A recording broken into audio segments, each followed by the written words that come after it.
I would like to ask you some questions about some TQM questions regarding the sales. So, we'll start now.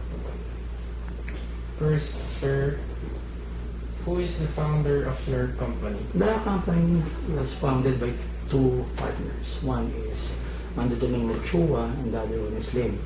Lim covers the 70% and 30% of the share covers by Chua.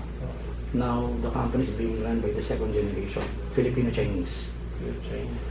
Majority of the shareholder is owned by the Lim group of companies. Lim family.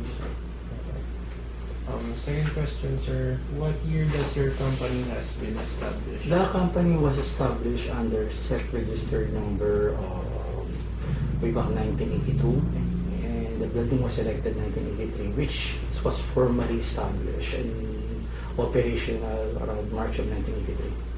Now the company is around 35 years. Sir, what type of product do you sell? We sell diverse products, meaning to say more unconsumable items. So the product itself, majority is masking tape, packaging tape, which is you see at the back. Yeah. The other product is covered by construction of building materials, which is abrasives. Nakita niyo sa paligid niyo ngayon, yung walling yan, that's what we are selling. Yung mga liha, abrasives, this is a small part. The company itself covers in different areas, cater companies or establishments for metalworking, institutional, government, and manufacturing. Okay. So, sir, who are your target markets for? Majority everything. Everything. Yeah, so target markets regards to the company, we cater aerospace, shipbuilding, metalworking, woodworking, stone or synthetic, furniture. Like this. Yeah. Are you okay? We make this a little bit. Okay, sorry. Sir, next question. Do you have any competitors? Yes, we do have. We do have lots of competitors. So, but Philabrasive is one of the top companies importing abrasive products in the Philippines. If not one, it's one of the top three in the Philippines. And it is a multi-billion company. That's good, sir. Do you sell your products internationally? We don't sell our products as of now internationally. These are all locally sold products, but all are imported. There's no manufacturer of our products locally. Majority of our products are coming from the US, Malaysia, Indonesia, and Korea. Okay, sir. What are the difficulties that you encounter in your company? As of now, way back 2005, the major concern right now is the manufacturing sector. Manufacturing sector went down. There was a deficit around 22% down on the manufacturing side. Such a thing. Any specific problem regards both sales? As of now, in the Philippines, if the manufacturing sector is down, everything is affected. Now, what do I mean? Majority of our GDP comes from OFW. So, yung gross domestic product natin is being supported by OFW, yung mga transmittals. Okay. Now, if the transmittals are very low, definitely it will be affecting manufacturing and other products that being sold in the market. Why? Buying power, bumaba. Ang manufacturing sector natin covers a little bit around 20 to 30%. The rest sa manufacturing natin kasi goes to agriculture, majority natin. Okay, so yun ang lumalabas. And on agriculture, very limited lang kasi yung mga tao. Unlike sa manufacturing, tayong covered. What are the things you do to resolve the problem? Right now, sa pag-resolve ng problem natin. Number one, sa sales, no? Talking about sales. I instructed all my people, starting this January 4, when we had a normal meeting, all should be very focused on key accounts. Key accounts. Normally, a key accounts is identified in 3 different areas. The AAA, AA, single A. AAA, or sabi natin 5-star accounts, is accounts generate sales around 5 million pataas per month. And AA covers accounts of 1 million to 2 million per month. The rest, yung single A, yun yung mga accounts sa below 1 million.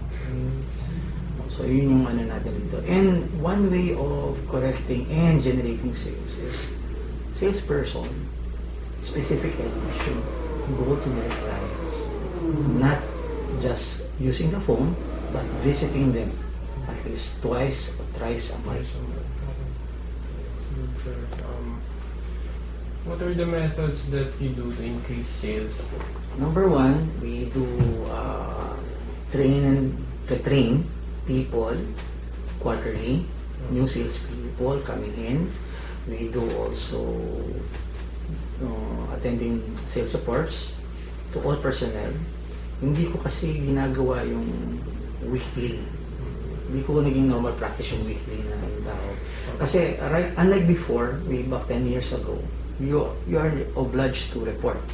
Okay, but right now kasi home office, meaning electronic na lahat. You can do emails about the record. So, ang kailangan ko lang sa mga tao ko, they produce sales daily, weekly, and monthly.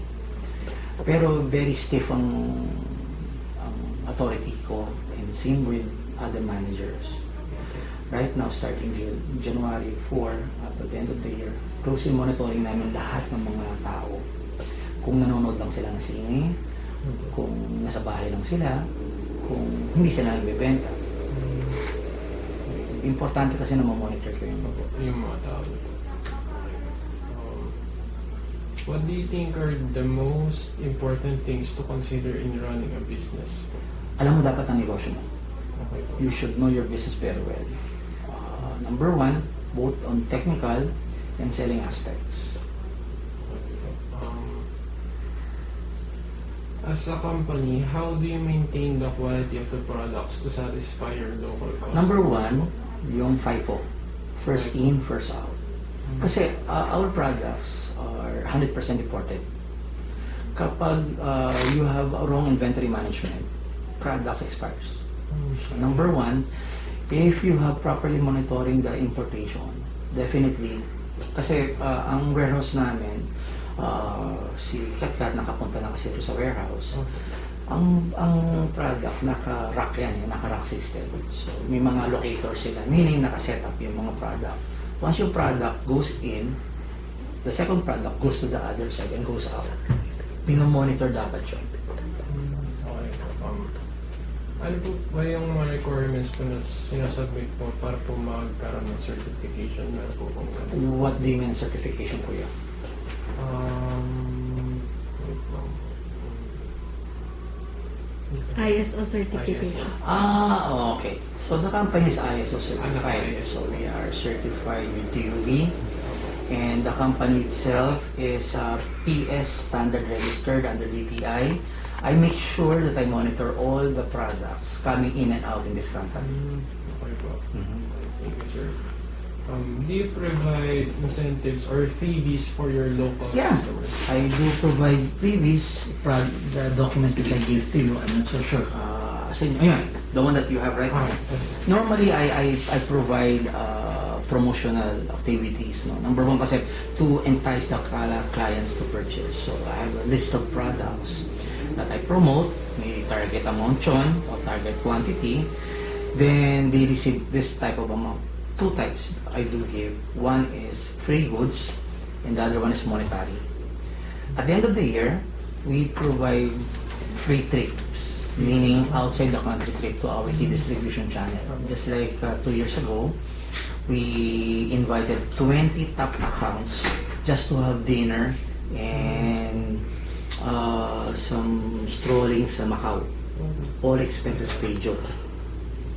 Company po, sir. We invite invite clients, top 20 accounts. Kasi the company itself is just like San Miguel Group. The mother company is Filabrasive. Under Filabrasive, we have different company. Crocodile Tape, which is you see in National Bookstore, you see in SM Group, okay? Then we have another company called Amberville. They sell consumable products and different type of sealing tapes. Yung makikita yung if you see in the box, tapos merong printer na nakalagay doon sa box to prevent filtrage, naka-printed yun. We have another company called Latrima, Islog Oil, we have DTM, we do barcoding. So under Filabrasive, we have 6 different companies. The mother company is Filabrasive. Next question po. For you, what is the good definition of quality? Good definition of quality is actually serving your company or serving your client good products, not expired products. Quality is defined in 2 different manners. One is the form of finish and service, and the other one is selling price. Selling price po of the product. Up until now, they have some loyal customers. There are some. There are some. In marketing environment, normally, we do our quality very well. We do our inventory management very well. Definitely, there are competitions. If we are doing this, definitely our competition are doing those also. So, the reason that you can gain sale aside from competitor is you visit religiously your client. Kasi kapag pinabayaan mo yung client mo, papasok ang competition. They can serve us better than as you do, so mawawala siya sa'yo. Merong mga client sa industry are more in the incentive. So they prefer you give this budget. Bibili nila yun aside from service. And the other one are clients that are built by rapport or relationship. Let's say I'm from this company, they purchase from me because we are very good very good friends.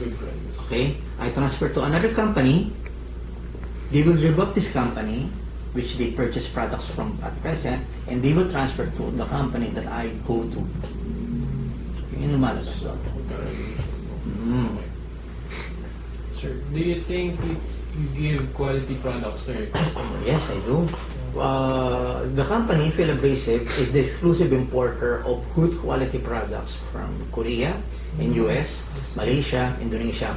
The products that we carry are exclusively brand as top 1 or top 2 in their own country, just like Deerfoss, KMCA, Sunmite.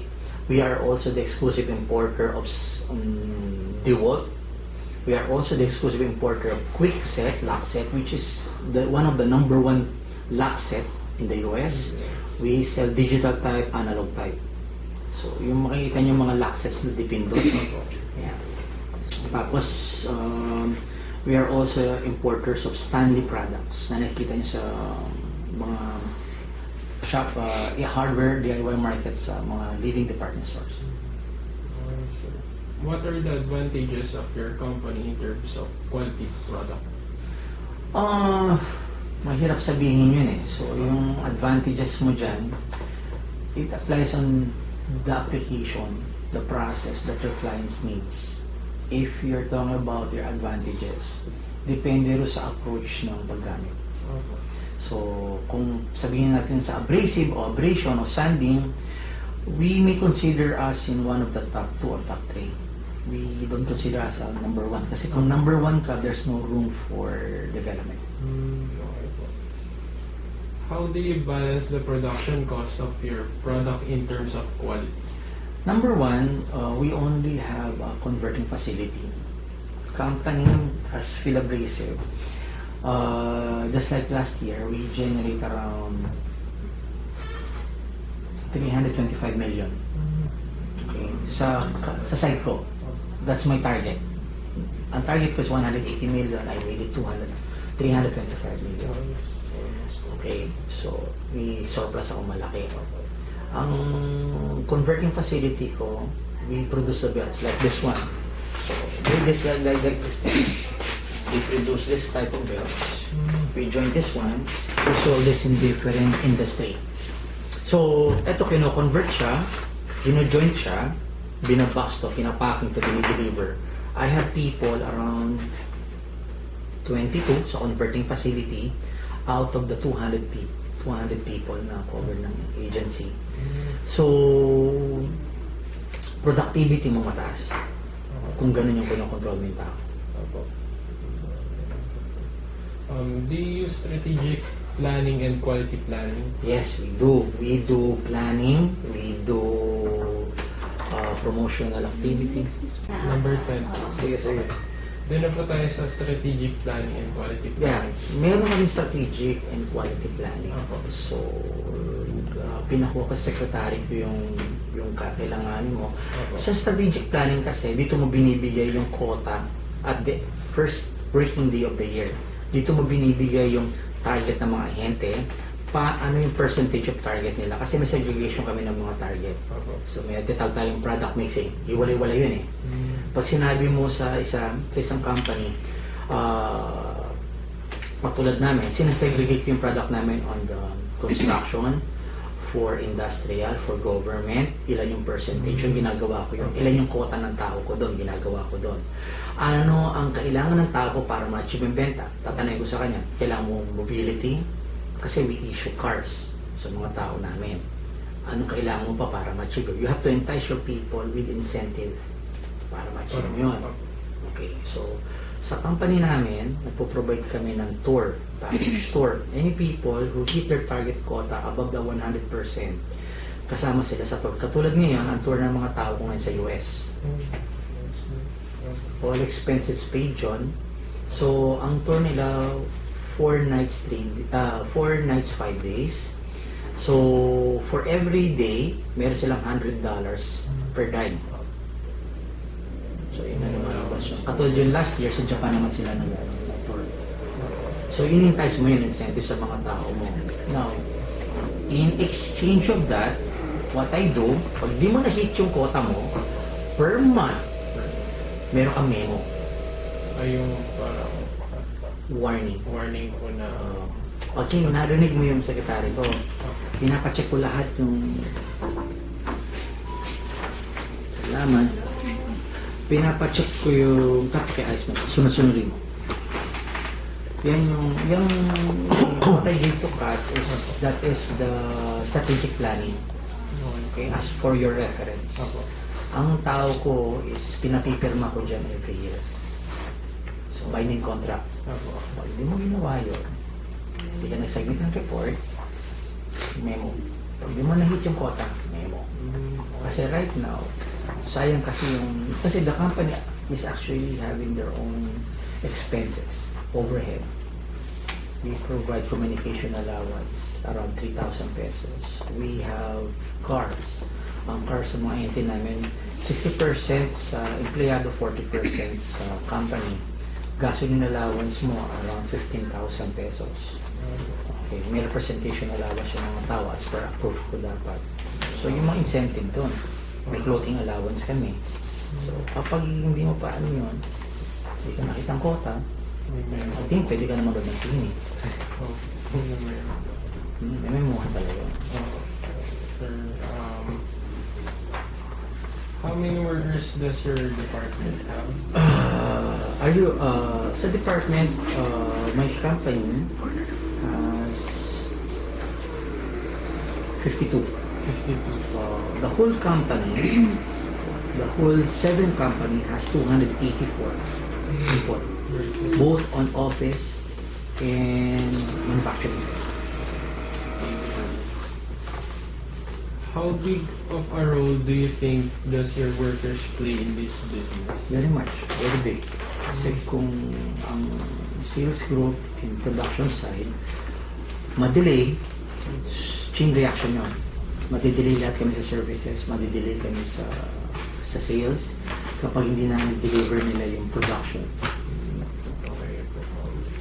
how do you maintain positive relations with your workers, sir? First, communication. If you're not communicating well with your people, that will be a main concern. Kasi sa isang magaling na manager, kailangan mo pumunta ka sa sapatos ng mga tao mo. Kapag hindi mo naintindihan yung ginagawa nila, bakit sila ganun umaarte, it will affect everything. Everybody will be affected. So, ang paniniwala ko, you have to know how to adapt, you know how to accept. Pag nalaman mo yung dalawa niyan, you know how to execute instructions na pinag-aralan mo mismo sa company at dun sa mga natutunan mo sa mga training mo. Do you think that having happy workers has an effect on sales? It depends. Kasi ganito, meron ba akong tinanggal na tao, masaya lagi siya eh. Opo. Ginagawa niya lagi kwentuhan. Kaya po. So, hindi pa pwede. It depends on the situation. Opo. Maraming happy dito eh. So ang ano dyan is, ang terminology ng happy as ordinary worker is, are you work properly compensated? Should be. Yung mga benefit mo ba binibigay? Should be. In exchange, company says na binibigay dapat sa iyo, yung kailangan mo, pero in exchange, dapat binibigay mo rin sa company ang pangangailangan sa iyo. Okay. Do you have any advice for those people or students who wants to start a business? Yeah. First, mag-start kayo sa negosyo na kaya nyong itinda, ibenta, o trabahuin. Opo. It doesn't mean na kailangan malaki kagad yung pondo. Hindi kailangan din maliit. Ang importante yung puso. Totoo yun. Opo. In my humble beginning, I started as a crew member sa fast food. Fast food. Until I rose from the ranks being one of the top manager of that company. I got promoted Opo. consecutive times in 1 year. Experimental manager ako from crew ng pataas. Then I worked my way to the sales. I started from the ranks. So after 5 years, I was promoted again and again until such time I was a regional manager sa isang malaking kumpanya, French company. So I handled Southeast Asia, Taiwan, Korea, and part of Australia, which is Perth. So I handled both of the product and sales management. International business for short. I had the chance also magkaroon ng crash course sa Asian Institute of Management. Ang importante sa isang tao is you learn from your experience, good or bad. Kung magtatayo ka ng negosyo at present, you have to learn from the basics. Sir, thank you po. Our interview is done na po. Thank you po for your... No problem. Thank you. Thank you po. Thank you po. Ano po? Thank you po. Okay, ganito bigyan ko sa inyo ha.